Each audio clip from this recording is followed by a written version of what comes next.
So again, I want to welcome you to Start Strong, Be IEP Ready for Back to School.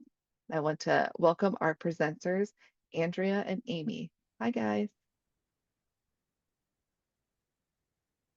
Hey, Beth. Hello. Good morning, everyone. Oh, I guess it's afternoon now.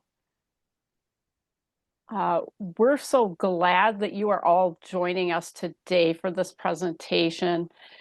This session's all about empowering you to confidently review and understand your child's individualized education program, or IEP, so that you can start this school year strong, informed, and be ready to advocate.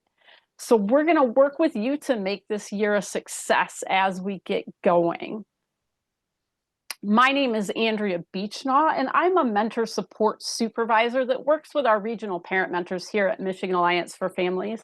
I'm also part of our fantastic training team, and I am the parent of a soon-to-be high school freshman with an IEP. So I'm definitely engaging in what we're teaching you today because it's a big change for us. And I'm presenting here today with my coworkers, Amy Sanderson. Hi, I'm Amy. I'm the Southeast Regional Parent Mentor for Michigan Alliance for Families. That is Washtenaw, Lenawee, and Monroe counties. I'm also a parent of a young adult student who still receives special education services at the age of 22. Thanks, Amy. So we have been doing this for a little bit, and our purpose today for this presentation is to really help you understand the importance of reviewing your child's IEP to start the new school year on the right foot.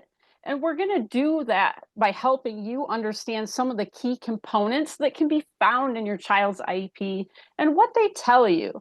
We're also going to teach you some different strategies and tools that are going to help you to be able to read through and organize the important information found in your child's IEP. And we're going to do that by providing several different ideas as we recognize that we all organize and process information differently.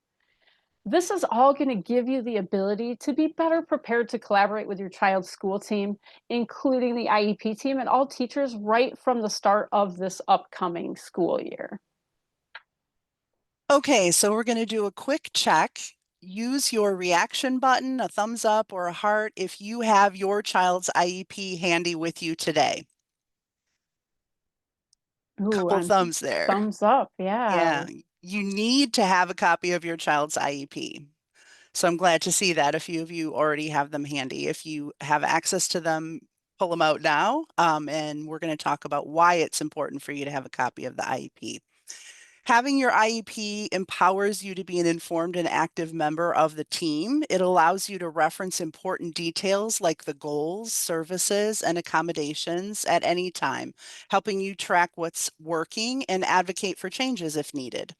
Whether preparing for a meeting, communicating with teachers, or monitoring your progress, your copy of the IEP serves as your guide and a record of support. So if you don't have a copy of the current IEP, you can request one by contacting your child's special ed teacher, the case manager, or even the school office.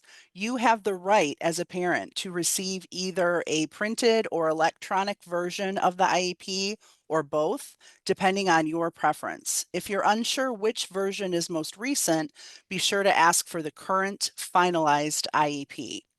There's going to be benefits to both the electronic and printed paper copies. For example, digital copies are easy to store, easy to search and share with your IEP team or your parent mentor. PDF files are highly recommended because they're simple to email and they can't be altered, keeping your documents secure. Plus, you can access them anywhere on your phone at a meeting, on your laptop at home, or even on the go. If you see the version history, you'll always know which copy is the most current and compare changes over time. So no more guessing of, is this the most current version? Now, paper IEP copies are perfect for hands-on reviewing. You can highlight, jot notes, flag concerns. You don't have to scroll or log in, so they're great for quick references in meetings. They're easy to store with your schoolwork for a full year snapshot, and ideal if you focus better on paper, if you need that paper in hand. Plus, there's no tech required, so that's always accessible even during power outages or low internet connectivity. Best practice is probably a hybrid approach where you hold a master digital copy and use a printed copy for your daily use or meetings. As you look at your child's IEP, I want to let you know that there is no standard form in Michigan. So all of the info is in there, but it may look different or be in a different order or format depending on where you live. Your child's document will be specific to your school district, and those forms vary greatly across the state. Great points, Amy. And honestly, I keep both and I use both because the digital copy is easy for sharing, especially if you're working with us at Michigan Alliance for Families and your regional parent mentors. But those paper copies are fantastic for quick notes and to have in your meetings. So it gives you the best of both worlds if you are able to get both of those. And it's all about making this IEP work for you and staying organized for you. That's right, Andrea. Having both versions really does make life easier. Now that you know how to keep your IEP handy and organized, let's dive into what's inside it. We're going to break down the key components so you know exactly what to look for and why each part matters. So let's do a second quick check. Again, using the icons or the reactions in the chat. By a show of reactions, how many of you usually already read through your child's IEP before the school year starts? Got a hand There we clap and a go. thumbs up. Yeah. Yes. All right. So there's a few of you and a few honest folks saying, nope, haven't read it yet. And that's totally understandable and fine at this point. Summer does get busy. We know, especially as summer is winding down and the back to school rush begins, it's tough. But taking just a little time to review your child's IEP before the school year before it starts, can save so much time and make such a big difference throughout the year. That's going to help ensure you that home and school are aligned on your expectations and routines so that your child gets consistent support. You'll also be able to spot any supports that need to be in place on day one, like accommodations or services. Reviewing the IEP now gives you a chance to make sure the goals still match your child's current needs because kids grow and change so quickly, right? It also helps you prepare for communication with teachers so that you can share updates and ask questions and start the year with that strong partnership that we want to see. By doing this early, you can prevent surprises and advocate more proactively rather than waiting until challenges arise in the school year. It's a very small step, but it leads to a smoother, more successful year for your student. Yeah, and I agree, Amy. And I know I'm getting orientation emails, all kinds of welcome back to school lists to buy for the kids. So we know everyone's busy. But I like to think of this review as like packing for a trip. And unless you're my husband, you probably wouldn't just toss things in a bag and hope for the best, right? A quick IEP review is your checklist to make sure that everything your child needs is in place and ready for day one. Love that analogy, Andrea. And just like packing, the earlier you do it, the less likely you are to forget something really important. Now that we've talked about why it's so valuable to review the IEP before school begins, let's take a moment and step back to look at what the IEP actually includes. So we're all on the same page about the key parts of the document and how they will work together to support your child. And we're going to go over quite a bit of information here that you can revisit later. But before we can actually review the IEP, it's important to ground ourselves in what an IEP actually is and what information it contains. We recognize we've got great numbers of participants here, that everyone here is at a different place in their child's special education journey. Some of you may be like Amy and I, where you have older children and you're very familiar with IEPs, while hopefully others of you are brand new to the process of it and have found us in this great opportunity. And that's completely okay. But we want to make sure that this learning opportunity is helpful for everyone. So we really want to start with a quick overview of what an IEP includes and why it matters so that you can feel more confident as we move into how you can review it effectively and how you can advocate for your child. And so we have the big federal civil rights law, the Individuals with Disability Education Act, or IDEA. And this is the civil rights law that makes sure eligible children with disabilities throughout our nation, the United States, gets a free, appropriate public education. Every child who is eligible under IDEA is entitled to an education that fits their unique individual needs, and it helps prepare them for the future. So this includes post-secondary education or training. It includes employment, and it includes independent living skills. The main way schools provide this support is through an individualized education program, or IEP. And an IEP is a personalized program created just for your child based on their strengths and their needs. And as a parent or a guardian, you're an important part of the IEP team. Your voice matters in shaping your child's education, and that's why we want to give you these tools so you can be an active participant. We want to note that while IEPs must be reviewed annually, an IEP is a fluid document that can be amended or updated throughout the school year if a need or a big change arises. Thank you for explaining the foundations of the IDEA and the importance of the IEP process, Andrea. I really appreciate how you highlighted that the IEP is not just a document, but it's really a living plan designed to support each child's unique strengths and needs. I also like that you emphasize the role of parents and guardians as key members of the team because their input truly shapes the success of these plans. Absolutely. And I think it's important to remember that while an IEP is a powerful tool, for many of us, it can feel overwhelming because of how much information it contains. And that's why understanding its key components can be so helpful. So we're going to take a closer look at some of those major parts of an IEP fairly briefly and fairly quickly. And we're going to talk about what each section means for you and for your child, because this is going to make your review process much more fluid and allow you to be more active as we move forward. So here at Michigan Alliance for Families, we really focus on what we call the 4 cornerstones of the IEP. And we feel that if everyone, including you, the parent, knows about and understands how these pieces can fit together, you can make sense of the IEP document and all of that information that's in it. And it all starts with the present level of academic achievement and functional performance, or PLAF statement or present level statement. And this is where the student's individual needs are identified at that current snapshot in time. And this includes your child's strengths, their needs, what helps or hinders learning, and lots of objective data to back all that up. This component that you will be looking at is the foundation or starting point from which the rest of the IEP will be written. From there, we have goals and objectives that identify where your child is going for the school year. It's the roadmap, or what specific skill and or behaviors will your child learn based on those needs that were identified in the present level statement. Accommodations and modifications are all about access to a building, to the curriculum, to the bus, etc. Again, based on our starting point, the needs identified in the present level statement. And finally, services are the part of the IEP that shows how that IEP will be implemented.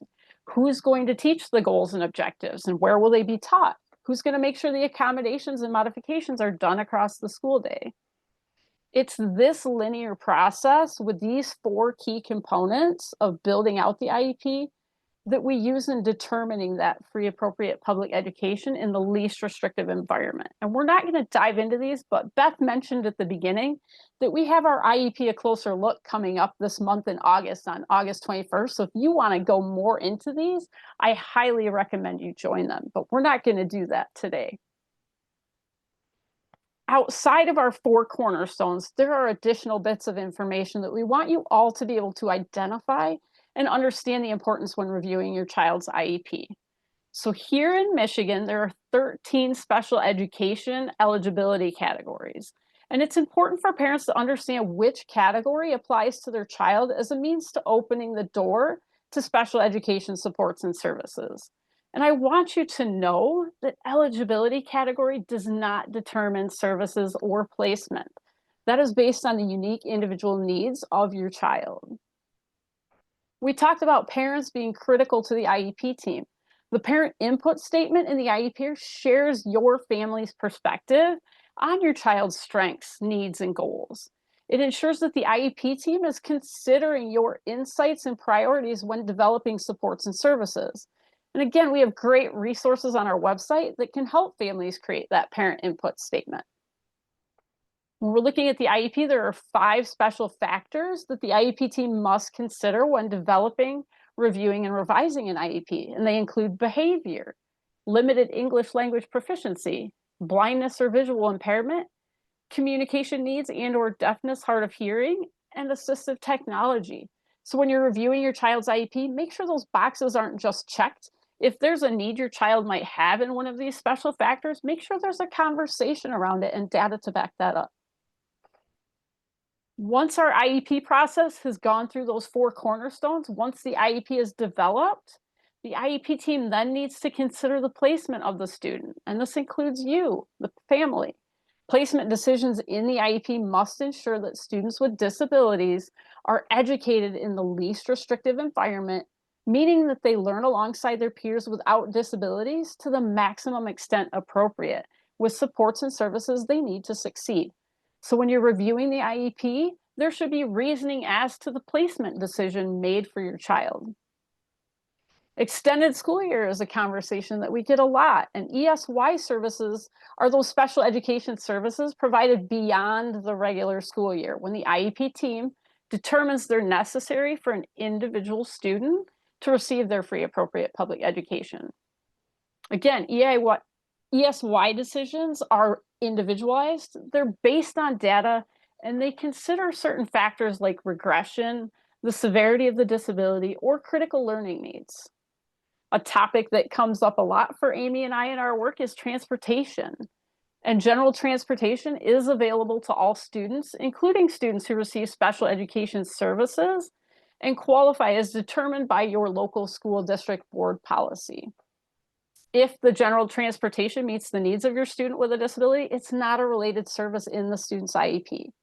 But when we're talking about specialized transportation is defined as travel to and from school and specialized equipment, such as a special or adapted bus, lifts, ramps, specific drop-off pickup locations.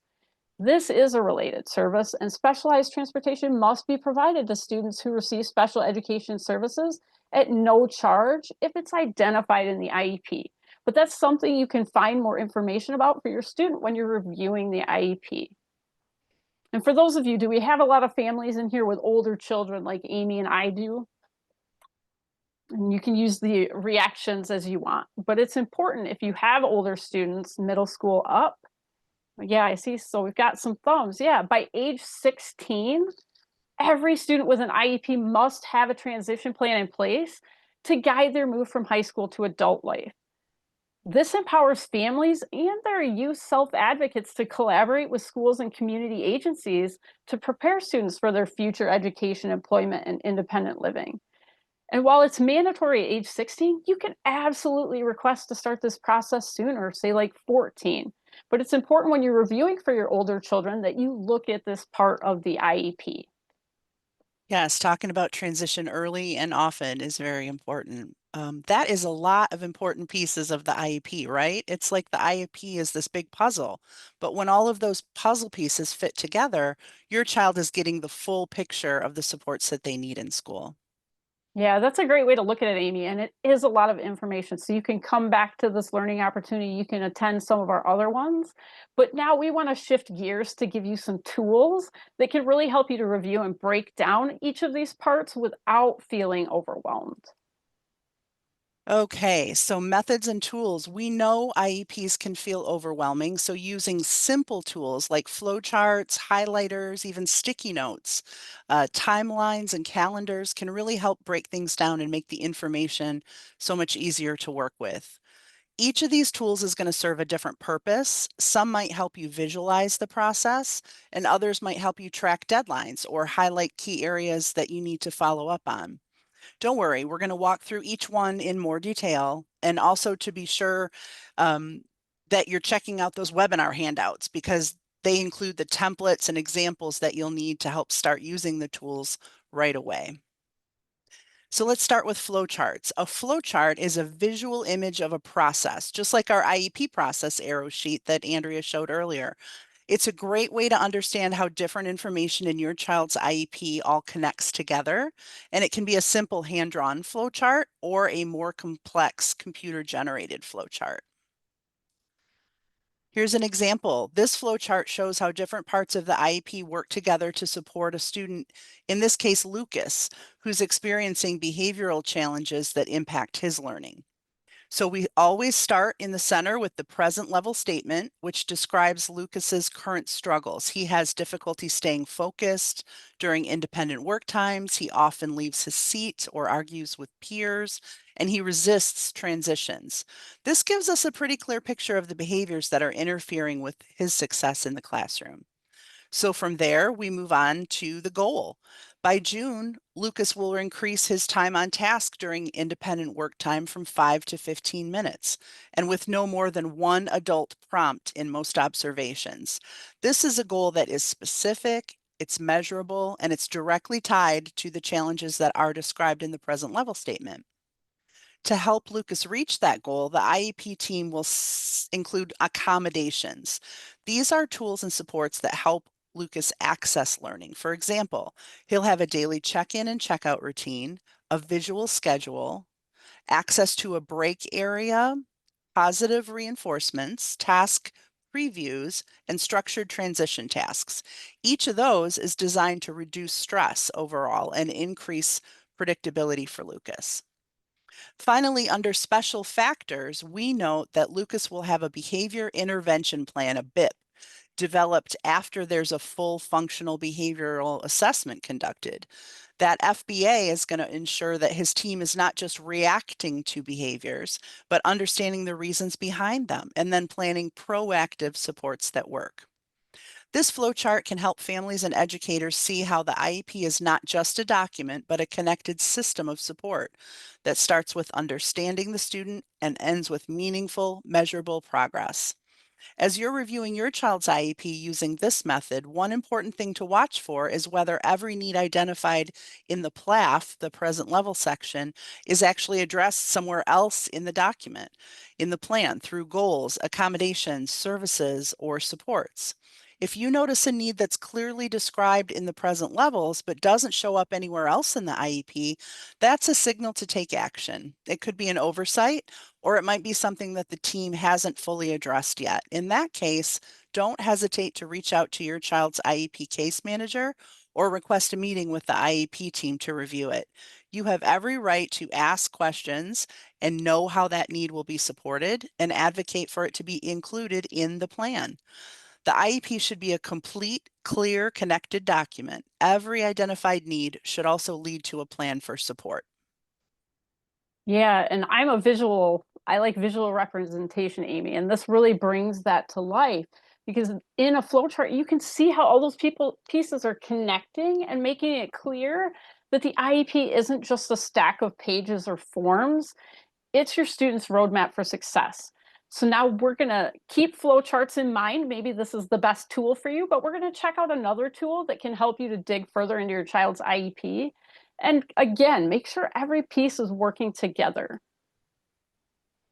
And again, we're going to keep it simple. Flowcharts are simple. Another simple but powerful tool for reviewing your child's IEP is just the basic highlighter. And I have a ton of these on my desk. This works whether you're using a printed copy or reviewing it digitally, as I'll show you in a moment. But highlighting can offer you great options. Either if you're starting out, it allows you to get familiar with each section of the IEP. Like I showed you all of those components earlier. If you're brand new, it allows you to visually break down a large document and focus just on those sections by color coding them. And it can give you a layout of what that IEP looks like and what parts contain what information. But we're going to talk about two ways to use highlighters effectively when we're reviewing the IEP. And this first one I just briefly mentioned is that section familiarization. So you're just using one color, you're highlighting each of those major sections that we talked about so you can quickly find and locate and understand what each part of the IEP is for. And then we're going to go to a little bit more in-depth use of the highlighter where we're really connecting information using different colors to link the related parts of the IEP. like matching a goal to the need described in the present level or connecting accommodations to specific services. And this method, again, is an option that you can use to make it easier to see how everything fits together and to spot anything that might be missing or unclear. So this first method, it's just all about getting comfortable with the structure of your IEP. Remember, there's no standard form. And if you're new to the process, it can be hard to find what you're looking for. Even if you've seen a few IEPs, I think it can be really helpful to use one color per section to visually break this document down. For example, you could use the yellow highlighter to highlight that eligibility category so you can quickly see the basis for your child's services. Use blue to make sure that your parent input is accurately and clearly reflecting your parent voice in the plan. Use green to highlight that giant section, that starting point, that present level statement, which is the foundation for the rest of the IEP.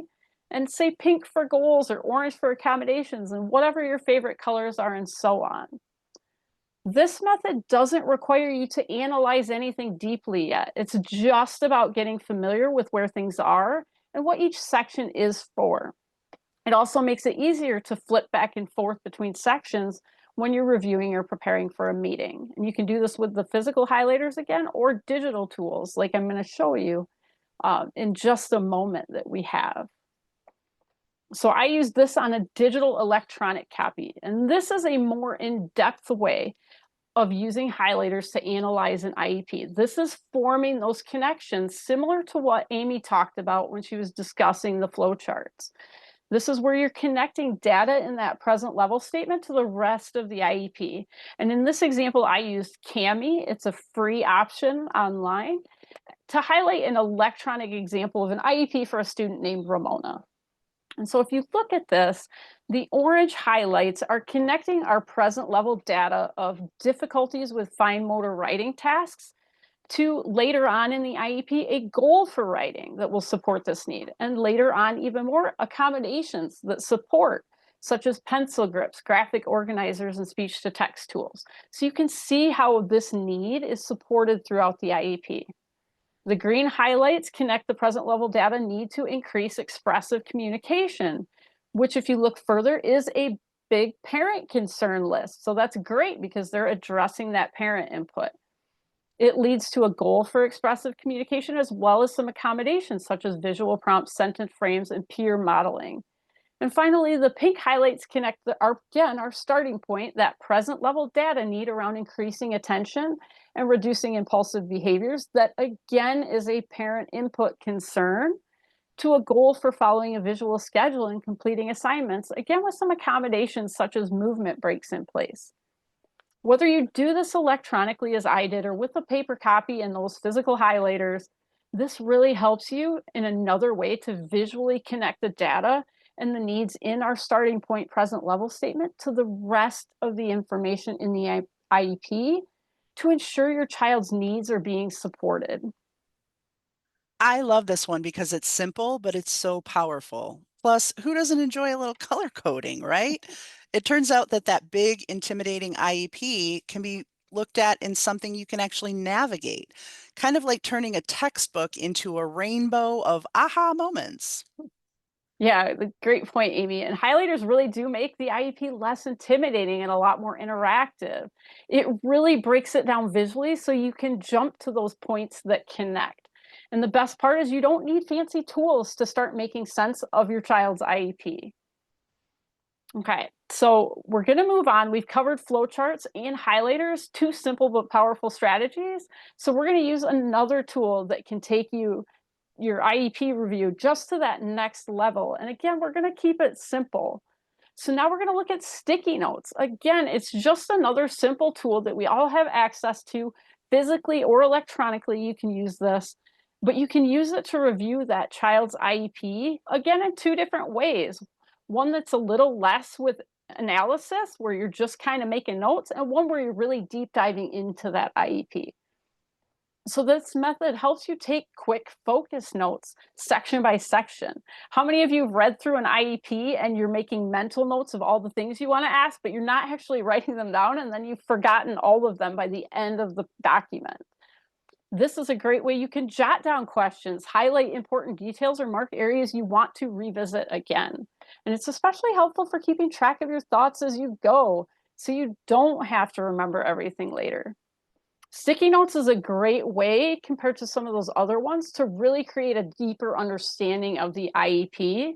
And it gives you a way to interact with the document, almost like having a back and forth conversation with it, so you can better understand what each part means for your child's learning and support. So we're going to walk through two different methods, one that's a little bit less analysis based and one that dives really deep. So we're going to look at our stoplight sticky notes section. That's a color-coded system to help you flag what's clear, what might need clarification, and what may need action.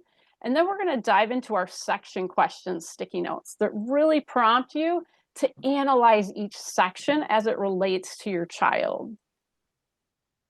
And so our stoplight sticky note system is color-coded just like our stoplights here. Again, it can work electronically or paper formats, but you just need to get some green, yellow, and red sticky notes, those little flags or sticky tabs, whatever you want to call them. And as you're reading through the IEP, you're going to be adding red, yellow, and green sticky tabs to help you revisit the IEP quickly later. Red means there's a part of the IEP that you don't understand, either because it's too vague, there's no data behind the information, or maybe you're feeling like it's not appropriate or a current snapshot as it pertains to your child.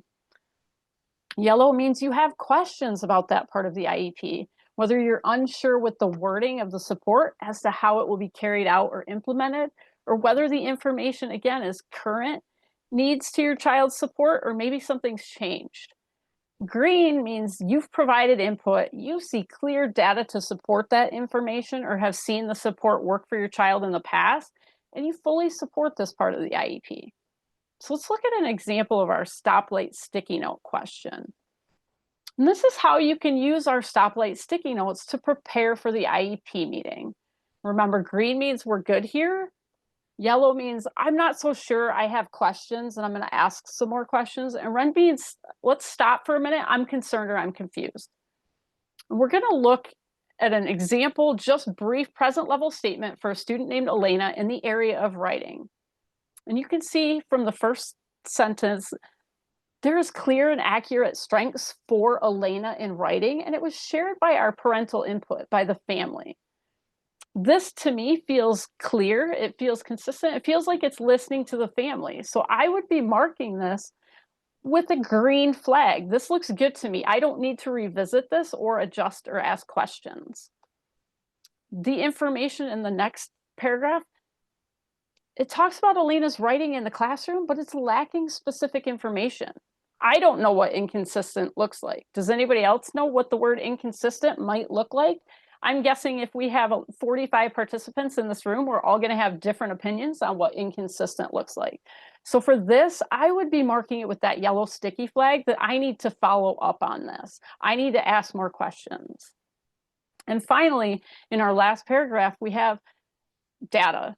Assessment information is supposed to be presented in plain language so that all members of the IEP team can understand, including you, the parent. I don't understand what this means. I'm not sure if you can make sense of what skills she might need to learn based on this data, but I would be marking this with a big red flag. I'm concerned, I'm confused, stop. We need to reword this so it makes sense to me. I love this one too. It's like giving your IEP a traffic report. Green means smooth sailing, yellow meaning slow down and check it out, and red means stop. We need to talk more about this. It's such a simple way to turn a big document into clear action steps. Yeah, exactly. And we're not deep analyzing. This allows you to come back quickly. The stoplight system allows you to keep things clear and organized so that you can really just find those parts of the IEP that you need to revisit. Now we're going to look at using sticky notes to have a much more deep analysis of the IEP. And you can see from this method that we're using sticky notes for a much deeper dive And it's a great strategy for reviewing your child's IEP along with some prompts. And I'm going to say we put a lot of prompts in your handout. So check that handout out that Beth put in the link for the chat, because we did put some prompts for every section that we've talked about today. So that as you're doing the sticky note method, if this one resonates with you, you'll be able to think through this. This approach helps you to really slow down and analyze each section of the IEP rather than just skimming through it, and really thinking about how it means for your child if that information is impacting your child to get the right supports. As you go section by section, you're going to jot down your thoughts, questions, or concerns on your sticky notes. If you like the colorfulness, you can choose different colors for each section like we did with highlighting, or you can keep one consistent color. You've got your favorite color. But the goal is to make sure that you're going through every part of the IEP, that it's clear, that it's complete, and that it's truly personalized for your child. So in this example, for the present level section, we put a tip in here. Remember, we're thinking about the child's strengths, their needs, and the data supporting it. The guiding question that I would be asking myself as I'm going through this is, does this reflect who my child is today? And so say I was reviewing an example IEP, and these were some of the things I saw that I made notes on. I hear cute a lot for my daughter, especially when she was littler. Cute's not a strength. A reminder that this section should highlight skills, specific skills that are strengths, and not personality traits, not appearance, those types of things. If I was reviewing, say I said the reading data looked current. This is a positive note confirming that this is up to date. I don't need to revisit or ask questions. Seeing that the behavior data is outdated and that my concern about writing needs, there's no data on it whatsoever. These are red flags that I would want to bring up in the meeting in the future. Another example we did was for the goals section. And we're thinking about clarity and specific measurable goals. Are these goals meaningful and realistic for my child? So when I was taking notes on my pretend IEP, I didn't know who was responsible for the reading goal. This is a great question so that I can clarify accountability. Maybe the speech goal was unclear. Maybe it used words like inconsistent that we weren't sure about in the earlier example. I would have a note to follow up on this vague language to see what that meant. And then if I see that my child's behavior goals being assessed monthly, maybe I make a note to ask to get the copy monthly rather than when progress reports are coming out. A reminder to request that progress data so I can stay on top of things. But using sticky notes this way helps you to prepare for really meaningful conversations with the IEP team, and it ensures nothing important slips through the cracks. Don't forget, again, we've included a handout with these guiding questions for each of these IEP sections. So use it as a reference while reviewing and taking notes, or come up with your own questions. This is a great approach because it turns your IEP review into an active process instead of just reading through it or skimming over it. Plus, those little notes become your built-in conversation starters at the meeting.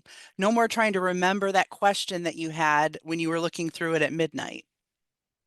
Yeah, exactly, Amy, because we all have our different times of day when we're going through our IEP meetings. And these sticky notes really turn your review into a conversation starter for when you get into those IEP meetings instead of a guessing game. So this is just another tool you can use. We've talked about flowcharts, highlighters, and now these sticky notes. We're going to dive into one more simple but effective strategy that you can use when you're reviewing your child's IEP. Okay, timelines. One of the most helpful tools that I have found for staying organized and proactive with my child's IEP is a timeline or a year at a glance calendar. Mapping out the entire school year in advance does take a little work up front, but it really pays off. It helps you stay on top of important dates like IEP meetings, progress updates, state testing, service reviews. Nothing catches you off guard and you don't forget those important dates.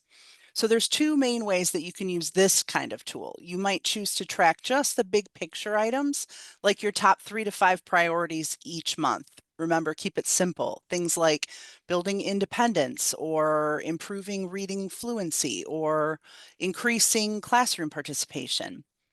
You can also go more detailed and track every key event, including upcoming school breaks, IEP renewal deadline, the communication check-ins with your team, and any outside appointments or therapies or evaluations that your student may have. Having a clear and complete calendar helps you plan ahead, stay informed, and advocate more effectively. It also gives you a sense of control and more confidence throughout the year. So next, we're going to look at some examples of how you can set this up and you can use it in a way that will work best for your family. Starting with a big picture timeline. So here's an example of how you can use a big picture IEP timeline to match out your focus for each month of the school year.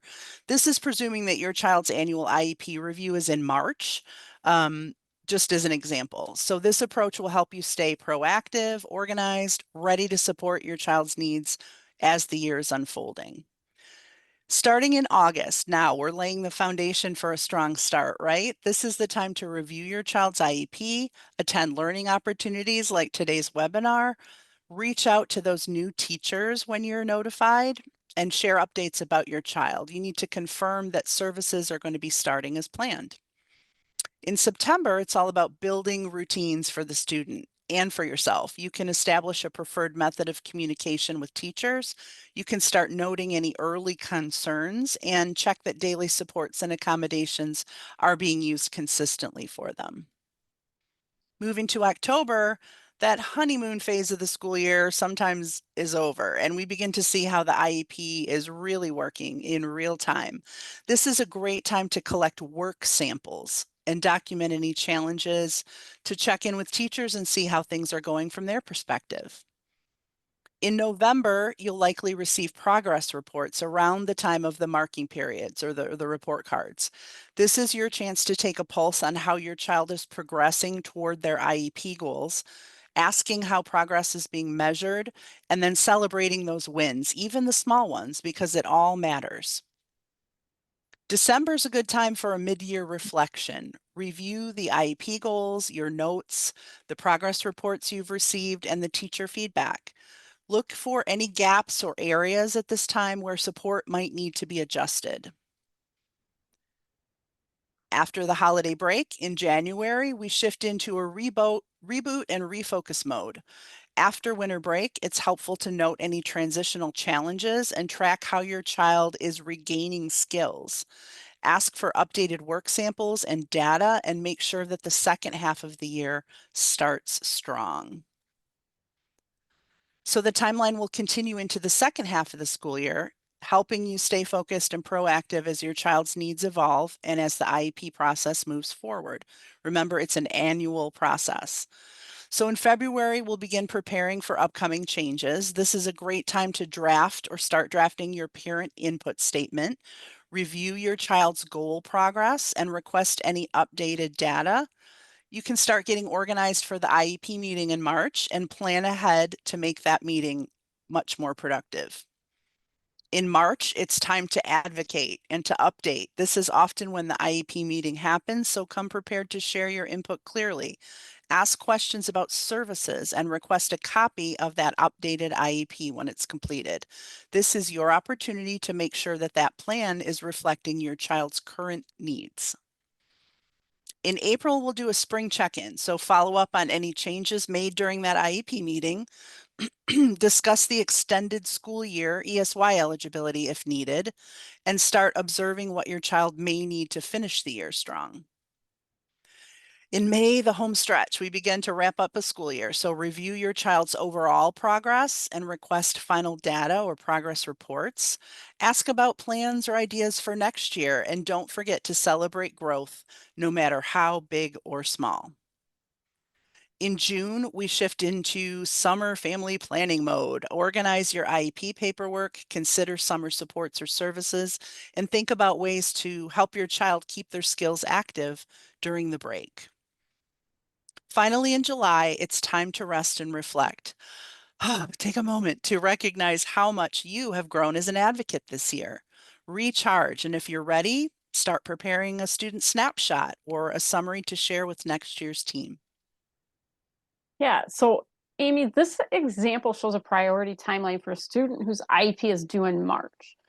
But my daughter's IEP is due much later. If a child's IEP is due in, say, October or maybe May, that timeline might look a little different, right? Exactly. Everyone's IEP due dates, annual due dates are going to vary. So your top priorities might shift depending on the month. The key is to map out what matters most for your timeline overall.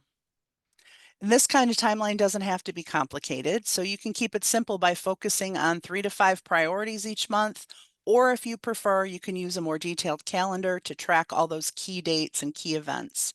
Either way, the goal is to help you stay informed, plan ahead, and advocate more effectively. Let's see what a more detailed calendar might look like. So here's a method for families who like to keep everything in one place. Use a year at a glance calendar. You can map out all those important dates for the school year, big and small, so that you're always one step ahead. Some families prefer to track just their top priorities each month, but often others find it helpful to include absolutely everything, keep it all together, and that's what this method is all about. So you can use a monthly calendar handout. We've included one in your handouts and provided that so that you can write in your IEP meeting date, your progress report timelines, open houses, parent-teacher conferences. You don't want to miss those. Medical or therapy appointments, school events throughout the year, like tryouts or concerts or field trips, those testing windows for standardized testing, and communication check-ins you've scheduled with teachers or service providers at school. Having all of this all in one place helps reduce surprises. It avoids last-minute scrambling, and it gives you a clearer picture of how your child's IEP fits into the rhythm of the school year as a whole. It also makes it easier to plan ahead, prepare questions, and advocate effectively. You can keep this calendar on the fridge, in a binder, or digitally, whatever works best for you and your family. Yeah, and as a planner, I love how this turns a whole school year into something you can actually manage. No more last minute surprises. And whether you are a big picture planner or a detailed tracker, this tool really helps you stay ahead and feel confident. So now you've got tools to plan ahead and stay organized all year long. We've given you flow charts, highlighters, sticky notes, and calendars, all easily accessible, all able to be used with our handout that we're giving you. But what happens if during this big review that you do with the tool that you've chosen, you spot something that doesn't look right, or you realize your child's needs have changed? Great question, Andrea. That's where the communication comes in. Up next, we're going to talk about how to approach your IEP team when you have concerns or questions, when you need clarification on something, or when you just want to make sure that your plan is truly reflecting their current needs. So after reviewing your child's IEP, whether you used highlighters, sticky notes, calendars, flowcharts, all those tools, you might notice something that doesn't seem quite right or that it no longer fits your child's needs, right? When that happens, it's very important to communicate openly with the IEP team as soon as possible. So share any updates right away. If something's changed on your end at home, like a new diagnosis, if you notice a shift in their behavior or a noticeable difference in their academic performance right out of the gate, don't wait. The sooner the team knows, the sooner the team can respond. Be sure to use email whenever possible. This creates a written record of your concerns, questions, responses that you're receiving. This can be really helpful for tracking communication, for accountability, and for following up later. And be specific about what you think's changed. Instead of just saying he's struggling, try something like he's no longer able to complete independent reading tasks without frequent redirection. Then explain how that change is affecting the learning or the support. For example, because of this, he's missing key instruction time and he's falling further behind in reading comprehension. Finally, ask if the team thinks an IEP meeting or an IEP amendment might be needed. Sometimes a quick adjustment can be made, but other times a full team discussion is the best way to move forward together. This kind of clear, timely communication helps ensure your child's IEP stays responsive and is effective throughout the whole year. Yeah, thanks, Amy. It's such practical advice. Clear, timely communication really is the key to keeping your child's IEP effective and responsive. And remember, you don't have to wait, as Amy said, for that next meeting. Your voice matters all year long, and you're going to be prepared to use that voice with the tools we've given you. We have covered a lot so far: flowcharts, highlighters, sticky notes, calendars, and even how to communicate when something isn't looking right. But our big takeaway today is you don't have to do everything all at once. Start with one tool that feels manageable for you and build on from there. Every step you take helps you feel more confident and will ensure your child is getting the support that they need. Yeah, and before we answer questions and wrap up, I do want to invite you to join us for next week's webinar where you get to meet some new regional parent mentors in Living Your Life with Spin. This session is designed especially for young adults and their families. So for those of you that said you have a little bit older children, bring them along because we'll be exploring how to identify and confidently share your strengths, your preferences, your interests, and your needs, or what we call SPIN, in both school and everyday life. And it's a great opportunity to build self-advocacy skills and walk away with some more practical tools that help you communicate what supports success. It's August 13th from 12 to 1. We hope to see you there. We'll also be presenting this same presentation in Spanish tomorrow from 12 to 1 for our Spanish-speaking Michiganders. So please share with families you know. That spin session is going to be fantastic. It's really a game changer for building confidence and self-advocacy in our older students. If you've ever wondered how to help your young adults speak up for themselves about what they need and what they're great at, you won't want to miss that spin presentation. Absolutely. And we want to thank you all for joining us, for the incredible work you do as advocates for your own children. And remember, you're not alone in this. We're here. We have resources and supports that are always available. And together we can make this school year a success. And we've left you a few minutes. So Beth, if there are questions in the chat, we'd like to address some of those. I'm not seeing any questions yet, but let's give it a minute. There's always someone who thinks of something. So Absolutely. And they may have to try it out, try out the tools before you have questions. And that's a great time to then reach out to your regional parent mentor. I know I usually have to experiment before I come up with the what's going wrong or I have a question.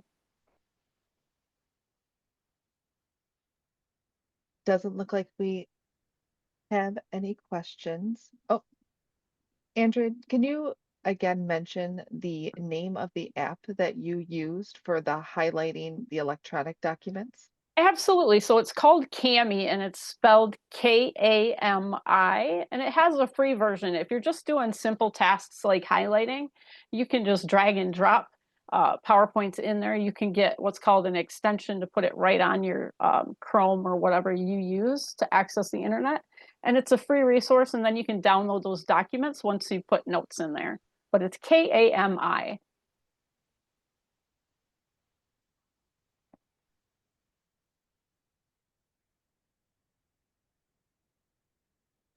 It does not look like we have any other questions right now, but if you do have a question that comes up later, please reach out to your regional parent mentor. They are able to help you with that. They would love to be able to speak with you and help you out. So again, ladies, thank you so much for this information. It was absolutely amazing. We, again, lots of information, but very good. You did a wonderful job.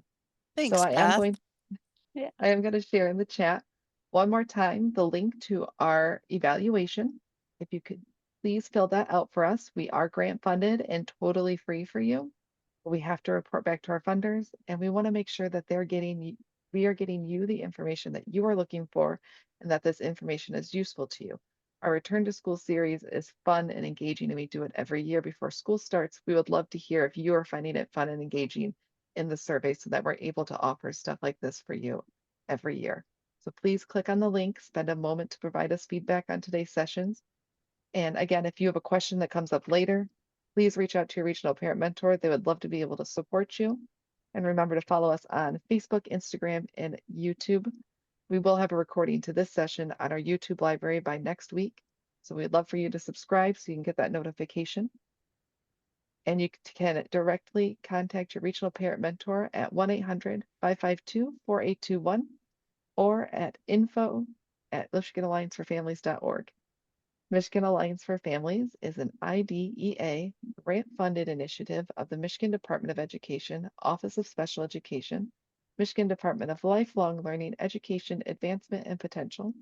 in Michigan's Federal Parent Training Information Center, funded by the U.S. Department of Education, Office of Special Education Programs. Thank you all so much for joining us. You have a wonderful day. Yes, thank you all.